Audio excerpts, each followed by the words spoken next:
Welcome back to Chapter 2 of the Game of Life and how to play it. What if prosperity isn't something you chase, but something you allow?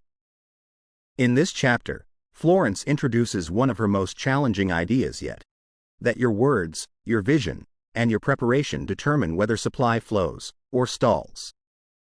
Let's read. One of the greatest messages given to the race through the scriptures is that God is man's supply and that man can release, through his spoken word, all that belongs to him by divine right.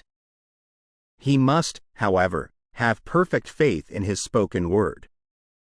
Isaiah said, "My word shall not return unto me void, but shall accomplish that whereunto it is sent."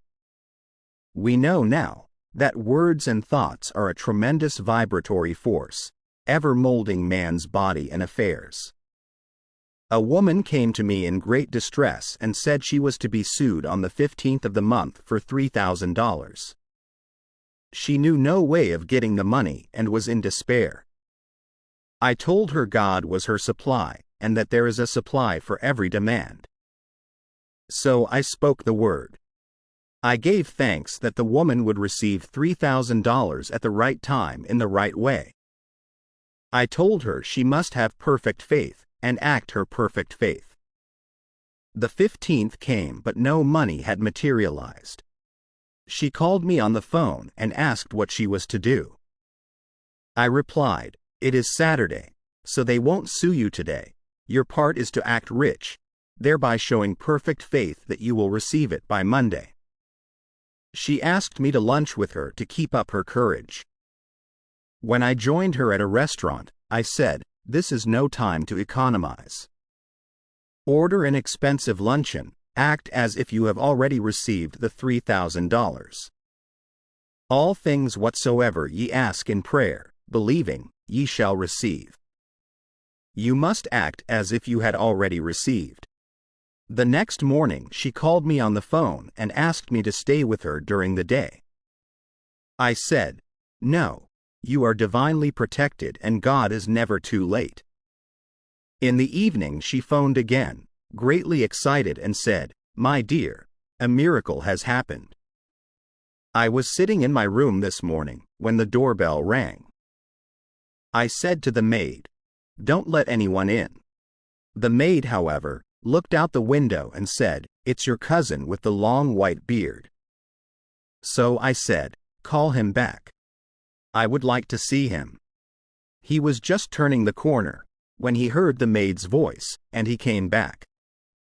He talked for about an hour, and just as he was leaving he said, 'Oh, by the way, how are finances?' I told him I needed the money, and he said, 'Why, my dear, I will give you $3,000 the first of the month.' I didn't like to tell him I was going to be sued.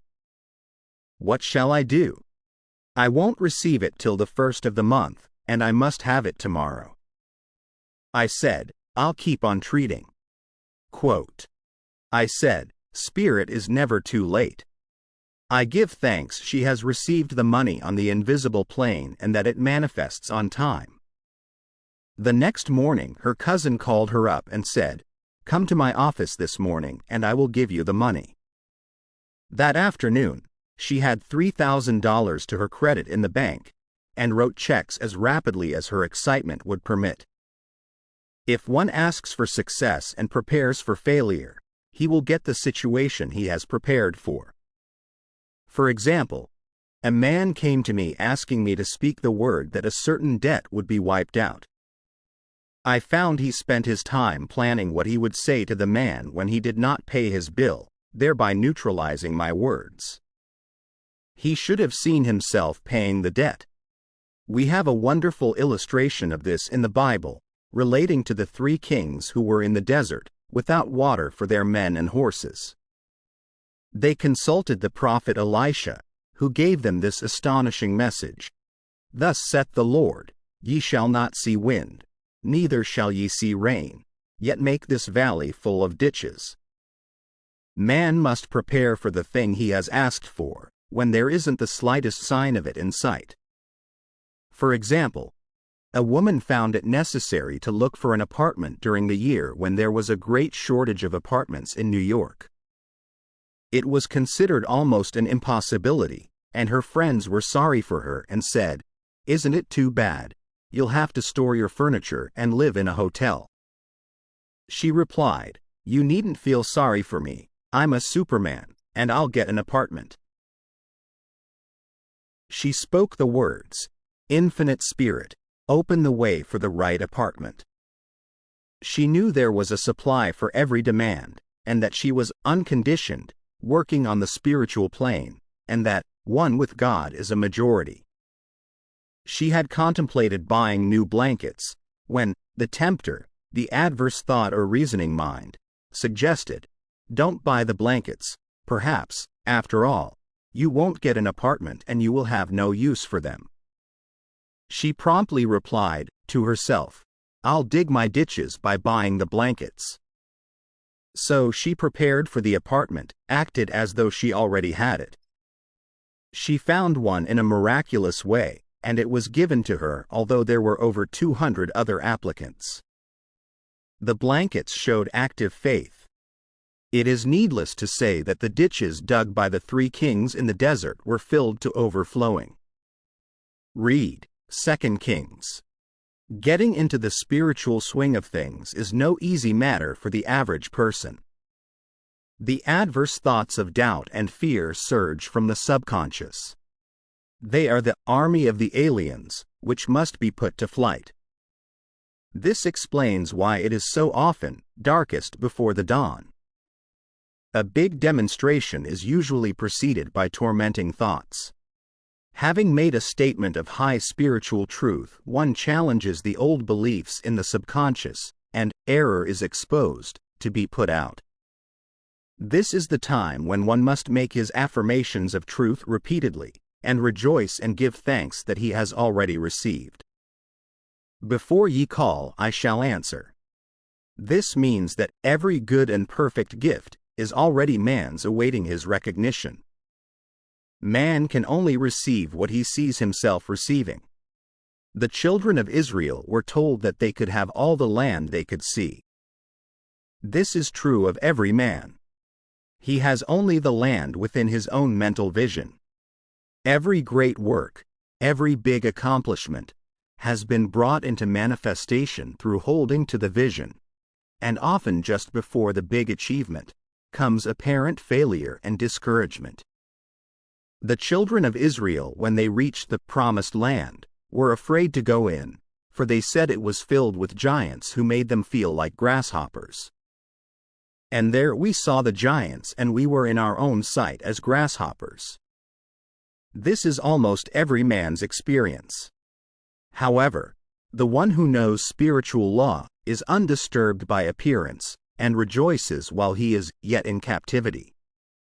That is, he holds to his vision and gives thanks that the end is accomplished, he has received. Jesus Christ gave a wonderful example of this. He said to his disciples, "Say not ye, there are yet 4 months, and then cometh the harvest? Behold, I say unto you, lift up your eyes and look on the fields, for they are ripe already to harvest." His clear vision pierced the world of matter, and he saw clearly the 4th-dimensional world, things as they really are, perfect and complete in divine mind. So man must ever hold the vision of his journey's end and demand the manifestation of that which he has already received. It may be his perfect health, love, supply, self-expression, home or friends. They are all finished and perfect ideas registered in divine mind, man's own superconscious mind, and must come through him, not to him.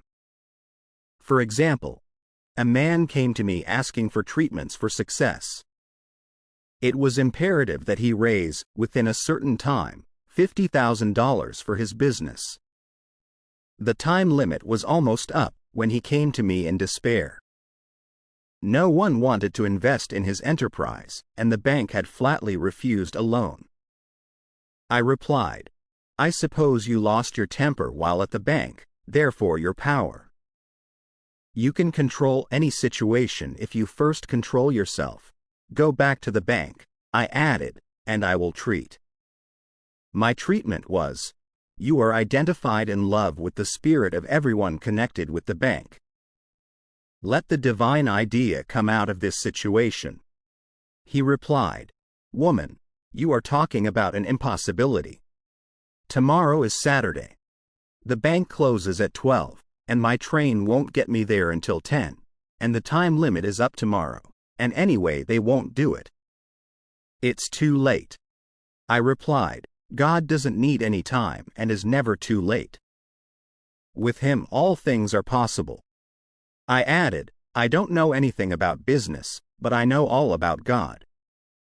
He replied, "It all sounds fine when I sit here listening to you, but when I go out it's terrible." He lived in a distant city, and I did not hear from him for a week. Then came a letter. It read, "You were right. I raised the money, and will never again doubt the truth of all that you told me."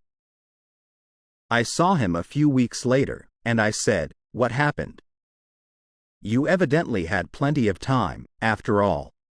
He replied, "My train was late, and I got there just 15 minutes to 12. I walked into the bank quietly and said, 'I have come for the loan,' and they gave it to me without a question." It was the last 15 minutes of the time allotted to him, and Infinite Spirit was not too late. In this instance, the man could never have demonstrated alone. He needed someone to help him hold to the vision. This is what one man can do for another. Jesus Christ knew the truth of this when he said, "If two of you shall agree on earth as touching anything that they shall ask, it shall be done for them of my Father which is in heaven." One gets too close to his own affairs and becomes doubtful and fearful.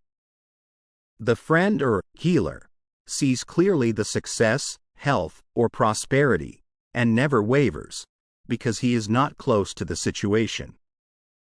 It is much easier to demonstrate for someone else than for oneself, so a person should not hesitate to ask for help if he feels himself wavering. A keen observer of life once said, "No man can fail if some one person sees him successful." Such is the power of the vision, and many a great man has owed his success to a wife, or sister, or a friend who believed in him and held without wavering to the perfect pattern. Chapter 2 shifts prosperity from something external and uncertain to something spiritual and already established. Florence is not teaching positive thinking in the shallow sense, she's teaching alignment. The central idea is simple but demanding. God is the source of supply, and faith must be complete.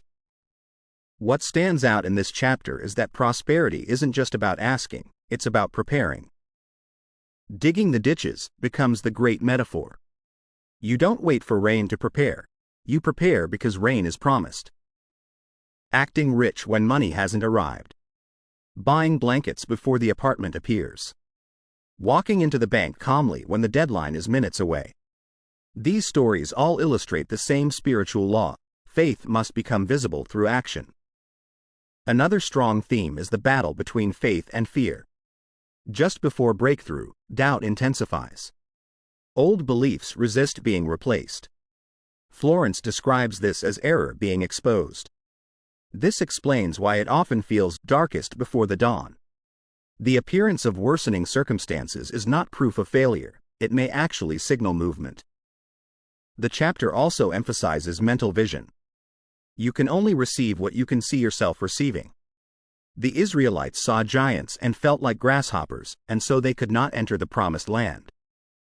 Prosperity begins in self-concept.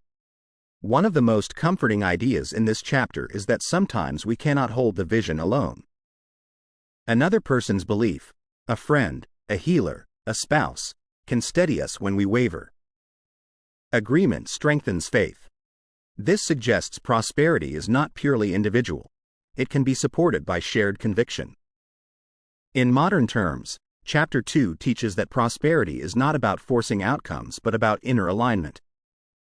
It requires discipline of thought, emotional control, gratitude before evidence, and the courage to act as though the unseen is already real. The deeper question this chapter leaves us with is this: Where am I secretly preparing for failure instead of success?